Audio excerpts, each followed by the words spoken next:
Hey guys, welcome back to One Candle Paranormal Case Files. Here with your host, Marcus Dee. And guys, Vic's still out this week, but joining me in the studio today, please welcome my good friend, Frank Hessian. Hi, thanks for having me on the show. Thanks for coming on. Frank's been a longtime friend of me and Vic's, and he's the perfect person to come and join me today in the studio as we talk about today's topic. Now grab your hunting gear as we go hunting for the legend of the Rougarou.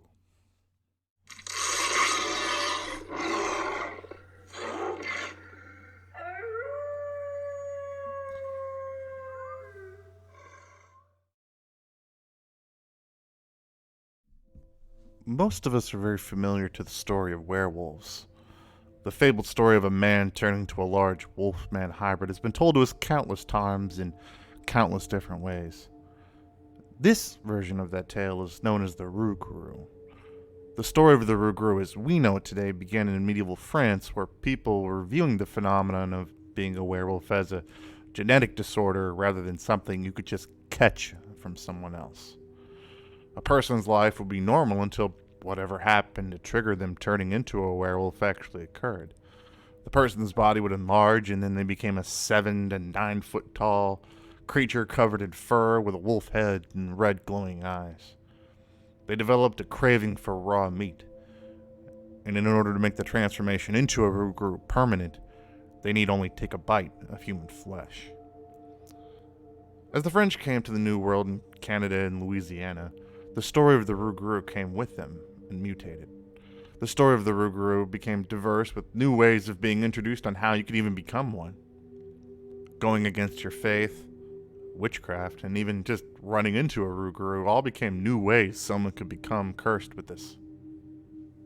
The story of the Rougarou is still told throughout Cajun country and even parts of Canada.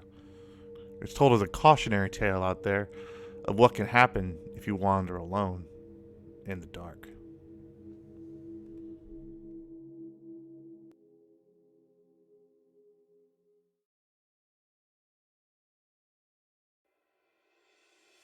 So one of the first things that I wanted to get into is how complex the Rougarou story actually is, because there's several different variations of so much of the legend.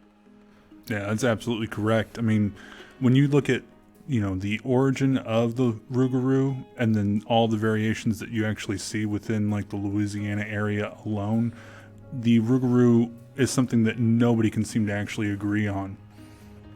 Yeah, like one thing that nobody can really agree on is there's so many different ways to become a Rougarou.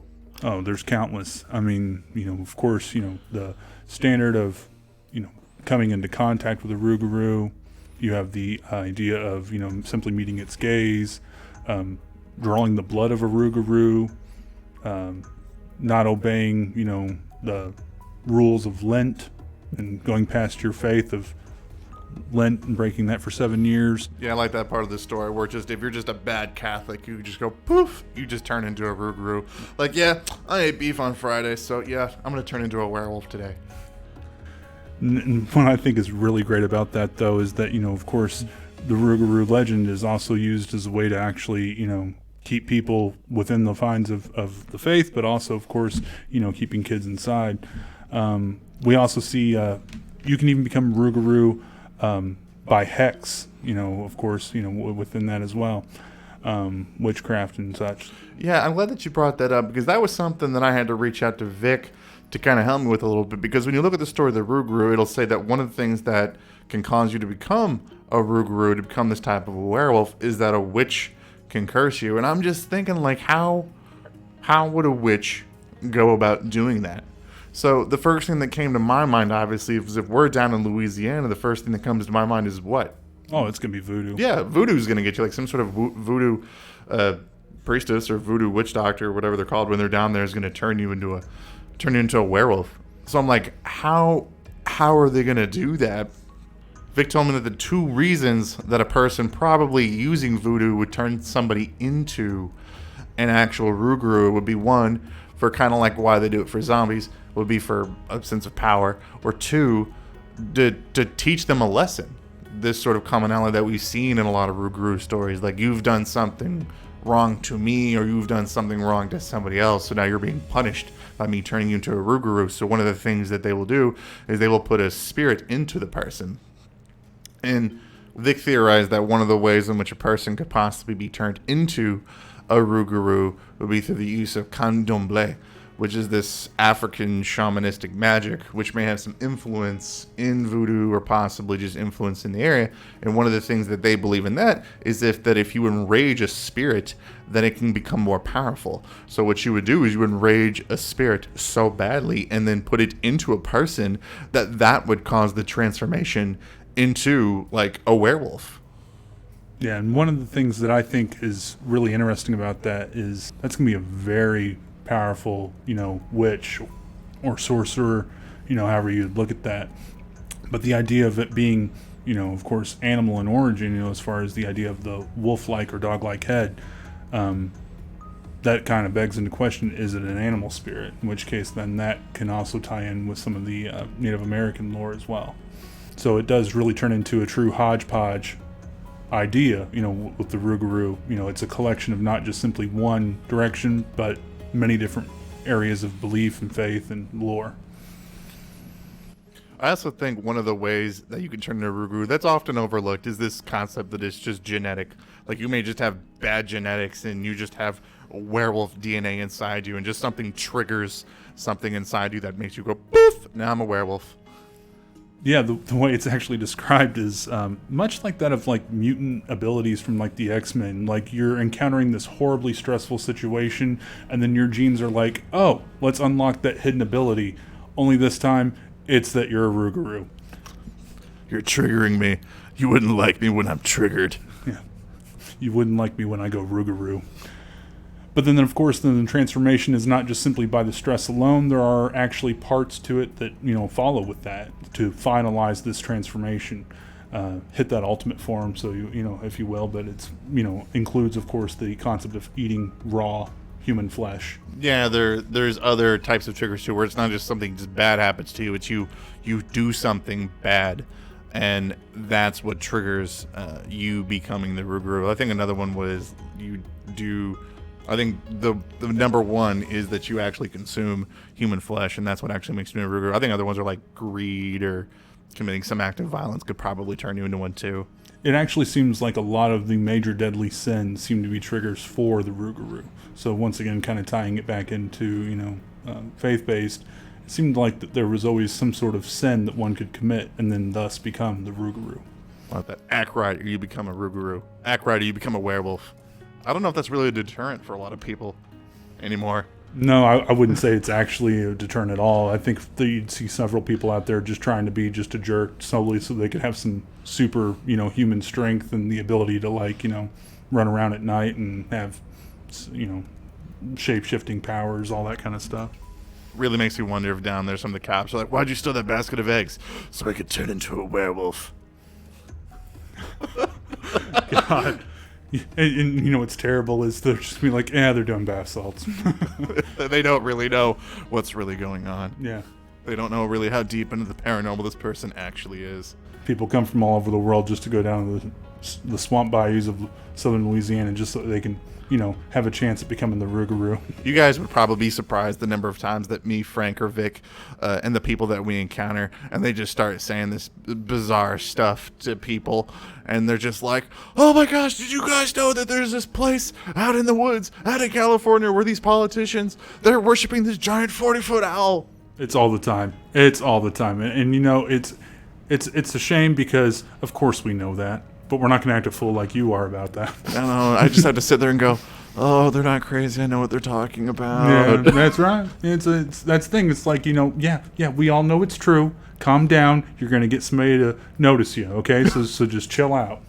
But what I would say, though, when it comes to the ideas of, of course, the massive amount of variation within the Rougarou is not even just how you become a Rougarou, but it's also what it looks like. Yeah, and that can actually be different based on the location that the story comes from. Like, there is a difference in what it looks like in Canada versus in Louisiana.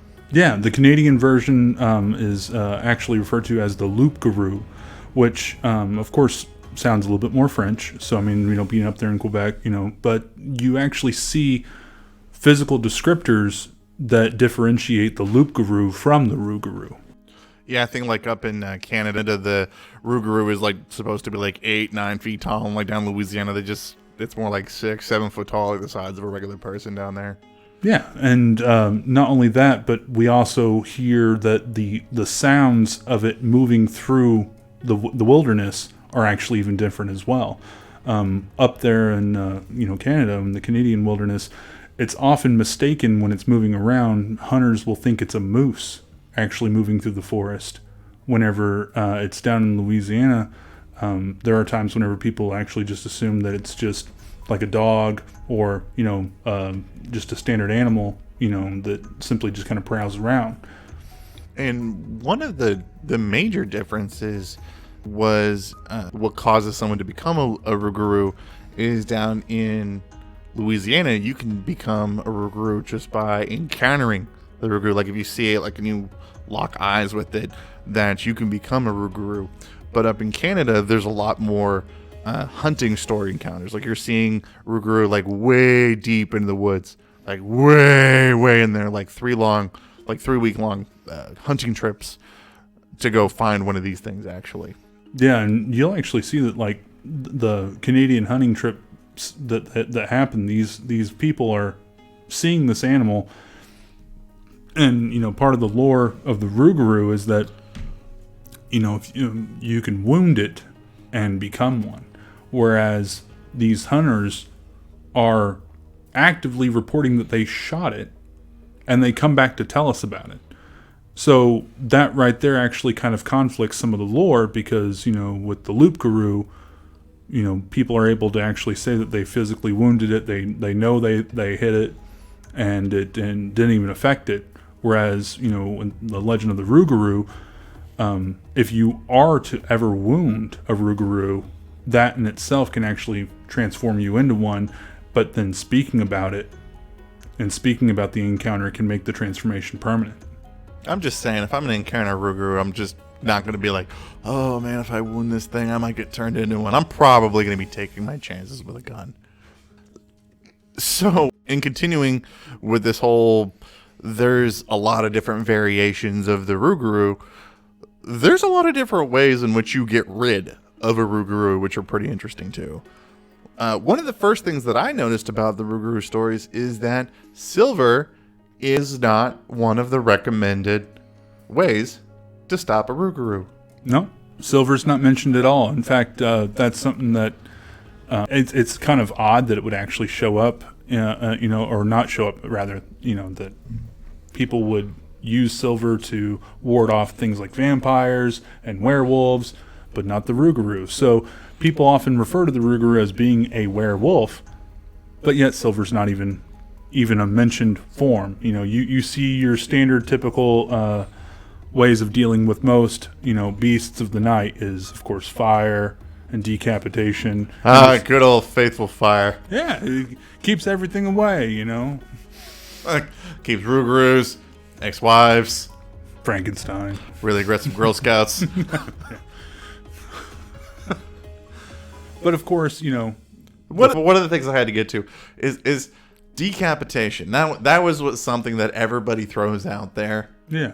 As the way that's how you really get rid of a Rougarou. How did people figure that out? That's what I want to know. How did somebody think decapitation is the way? That's the way that you get rid of a Rougarou?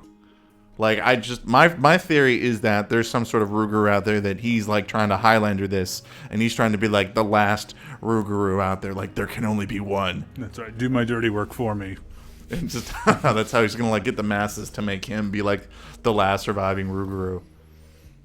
Well, and then of course, even length and duration of staying as a Rougarou, that one varies as well. There are some accounts that actually say that whenever you have been turned into a Rougarou, that the curse can last a year and a day. I've also seen the number of 101 days. So there seems to actually be some issues with that, is that you wouldn't even be able to be the last of the Rougarou because you're on a time clock.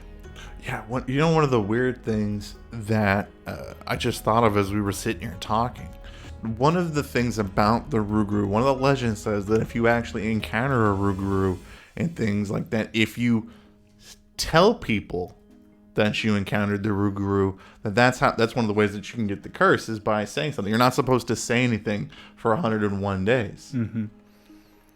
So I really wonder how many untold Rougarou stories are out there. People just keeping the secret to themselves for fear of actually becoming the monster themselves or potentially being affected by the curse in another way. A lot of people don't like to tell their stories of the paranormal because of fear of the ridicule that comes from it that we all know about.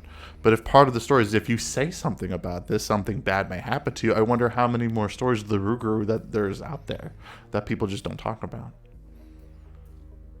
Or are we going to become Rougarou by saying something about this by doing this video? Personally, I don't think we're that lucky. But I would say that one of the things about the sense of numbers that you also see, not just within the time frame of the curse, is that numbers also come into effect with ways in which to ward it off. Yeah. I saw that, Rougarou can't count past a certain number. 12. Can't count past 12, so lucky 13 will keep the Rougarou away. I'm just sitting here thinking, okay, I'm a Rougarou. I'm an apex predator. I'm top of the food chain and where I'm at. Why am I concerned about the number 13? Seeing 13 things around me, that's not grizzly bears, not hunters with guns. 13. That's the line. Well, I mean, part of some of the lore of, things like voodoo is that it works if you believe in it. So maybe part of the idea of superstitious people are more susceptible to becoming Rougarou. So maybe they're scared of the number 13. I have a hard time believing that one. I'm sorry. I have a hard time believing that an apex predator like that is going to be concerned with it. I could be wrong. I very well could be wrong. No, there could be other things that go about it. I have a hard time believing that. No, I understand that, but I don't think that is any more likely than some of the other ideas. I mean, you've got people shoving leaves into their wallets to keep the Rougarou away. You got housewives drawing pentagrams on their kitchen floors, putting down hexagons and saying prayers within them. I mean, you've pretty much got all forms of faith, superstition, and spirituality trying to keep the Rougarou at bay. All right. So one of the other main differing factors between the Loup Garou and the Rougarou is the Loup Garou doesn't really change in its appearance as far as the descriptors go. I mean, pretty much consistently, we see that the Loup Garou is of wolf or dog-like head on the humanoid body. Whereas with the Rougarou, you see differing stories all the time, whether it's a dog's head, wolf head, but then you got people who say that wolves aren't even native to the Louisiana area. So you've got people who actually say the Rougarou can actually shape-shift from multiple animals that are actually local. I'm going to guess part of that is because down in Louisiana, they used to blame everything on the Rougarou. Oh, absolutely. I mean, local crime. You can see it on shows and on documentaries. The police are riddled with cases of Rougarou committing crimes. Rougarou lost your chickens. Rougarou did it. Yep. Someone broke into your car. Rougarou did it. Yep. Tax fraud. Rougarou did it. But of course, within these things, it turns into the patsy, the fall boy of the area. I mean, it seems like whenever mischief is afoot, the Rougarou's at the source. And the descriptions vary from it having an alligator-type face to it having horns. Very much similar to that of the swamp ape or, the sheep squatch, kind of appearance. And it's moments like that where it's kind of like, okay, are we all seeing the same cryptoid? Or are all these dudes just hanging out in the swamp because they know they're not going to get bothered out down there? Louisiana is literally the Legion of Doom for cryptids. They all just hang around because they know nobody's going to go out there and bother them because everybody's superstitious and they don't want to become one. Except the only member of the Legion of Doom cryptids out there is not the Rougarou, because he keeps getting blamed for everything. So he's like, I'm not hanging out with you guys because I keep getting blamed for all of your crap that you do. Move up to Canada with his cousin. With his bigger cousins. Which that's another thing too, is of course with that size difference as well. There's just so much that you see a dramatic change between the original origin of Loup Garou and Rougarou. So with that, you have all these different stories, including different forms, including even birds. And there's even Native American folklore stories of were cranes, were owls, versions. Whoa. Back that up. Say that again. The were owl? One more time. Were owl. There are were owls down in Louisiana? Were owl. You are making that up. Big old, You are making that up. humanoid owl men roaming the swamps. No. There's no way that there are were owls down in Louisiana. I'm looking this up. There's no way this is a thing. I'm looking this up right now. It's there. They're totally were owls. I am upset now. I am genuinely upset about this now. I'm upset that this is a thing. This should not be a thing. The Loup Garou, the were owl. Yeah, there's actually a story about a hunter that shot an owl, and when he came back the next day, that owl was actually a man, and became a man in the morning with an arrow in the very same spot that he shot the owl. He was probably a bad person. Why would you shoot an owl and leave it overnight? Why would you become a were owl? Why is that a thing? Why are were owls a thing? This is no. Owls are the arch enemy of One Candle Society. I am not tolerating this. I am upset that I know this now. Well, I am calling out all Rougarous right now that they need to be targeting the were owls down there. The war against the were owl. So, okay, guys, it's time for our final thoughts on the Rougarou. Frank, final thoughts. Go. I would have to say that, for the Rougarou in itself, the idea that these creatures are invoked by curses that are coming from the idea of people putting violent and angry spirits into them, it makes sense, especially if it's the idea of using animal spirits, because then that could actually justify and explain why so many different versions of the Rougarou do exist. For me, with the legend of the Rougarou, I think that what's going on is there is a lot of different cultures trying to explain this concept of what a werewolf is. I think that the people in these areas have been hearing these accounts of werewolves, but you have Cajun, you have French, you have English, you have African influences here, all seeing stories about werewolves. So they're all trying to give their own thoughts and comments on how you become one, how do you get rid of one.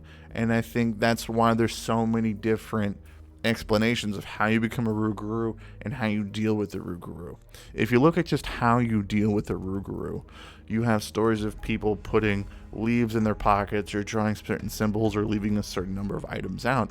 But with accounts of Rougarou, there's no real stories that I was able to find, and I could be wrong, but there's not a lot out there where these methods work. Like where somebody sees, there's no story of a woman that puts 13 quarters out on her porch and then a Rougarou comes by and then is perplexed and then he just leaves.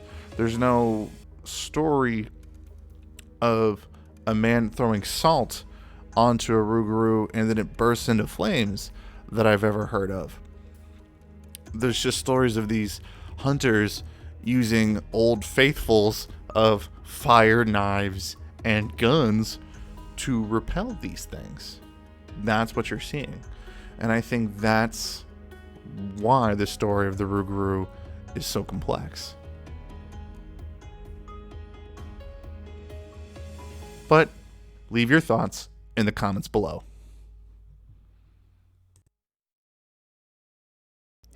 Hey guys, thank you so much for checking out our episode on the Rougarou. I had such a great time making it. Thank you so much for my special guest host, Frank Hessian, for coming on and talking about this topic with me today. I knew he was going to be a good choice for this video. If you guys liked the video, don't forget to leave a like, a share, and of course, subscribe to the channel if you haven't already. And don't forget to hit that little notification bell so that you can stay up to date on all the latest One Candle Paranormal content. I'd like to take a moment to thank our Patreons, Caleb, John, Kent, Ray, and Sarah for supporting the channel. Thank you so much. If you guys really liked the video today, go over to our Patreon and think about signing up today. We have a lot of great content that we make just for our patrons. If you guys have a suggestion for the channel, please don't forget to leave it in the comments below. We always love taking suggestions from our fans. But most importantly, keep believing, because we'll keep listening.